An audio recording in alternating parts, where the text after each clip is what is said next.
प्रधानमंत्री नरेंद्र मोदी ने बिहार के मोतिहारी में 7,000 करोड़ रुपए से ज्यादा की योजनाओं का उद्घाटन और शिलान्यास किया। इस मौके पर उन्होंने जनता को संबोधित करते हुए कहा कि बिहार ने कांग्रेस और आरजेडी की जड़ें उखाड़कर विकास की राह चुनी है। उन्होंने कहा कि आज बिहार तेजी से आगे बढ़ रहा है क्योंकि यहाँ केंद्र और राज्य दोनों जगह एनडीए की सरकारें काम कर रही हैं। पीएम मोदी ने कहा कि जब कांग्रेस और आरजेडी की सरकारें थी तब बिहार को जानबूझकर विकास से दूर रखा गया। उस समय बिहार को 10 साल में सिर्फ 2 लाख करोड़ रुपए मिले, जबकि एनडीए सरकार ने पिछले 10 सालों में इससे कई गुना ज्यादा पैसा बिहार को दिया है। मोदी ने अपने भाषण में कहा कि चंपारण की धरती ऐतिहासिक है, जिसने देश को आजादी की लड़ाई में दिशा दी थी।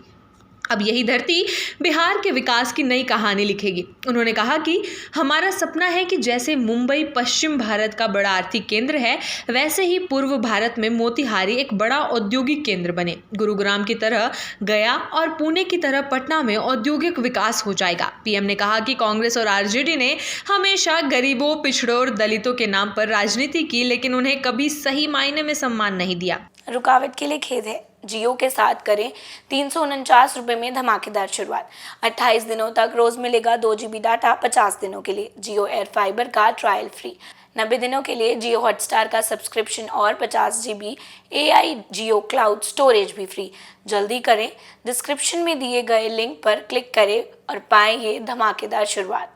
यही एनडीए सरकार ने इन वर्गों को प्राथमिकता दी और योजनाओं का सीधा लाभ पहुंचाया गया। उन्होंने बताया कि पिछले 11 वर्षों में प्रधानमंत्री आवास योजना के तहत पूरे देश में 4 करोड़ से ज्यादा घर बनाए गए हैं, जिनमें से 60 लाख से ज्यादा सिर्फ बिहार में बने हैं, जहां सिर्फ अकेले मोतिहारी में 3 लाख घरों का निर्माण हुआ है। पीएम मोदी ने कहा कि उनकी सरकार महिलाओं को आत्मनिर्भर बनाने के लिए लगातार काम कर रही है। उन्होंने बताया कि बिहार में 3 करोड़ से ज्यादा महिलाओं के जनधन खाते खोले गए हैं।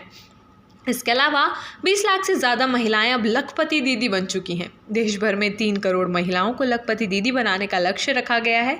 उन्होंने कहा कि नीतीश सरकार ने वृद्धावस्था पेंशन की राशि को 400 रुपये से बढ़ाकर 1100 रुपये कर दिया है, जिससे लाखों बुजुर्गों को सीधा फायदा मिल रहा है।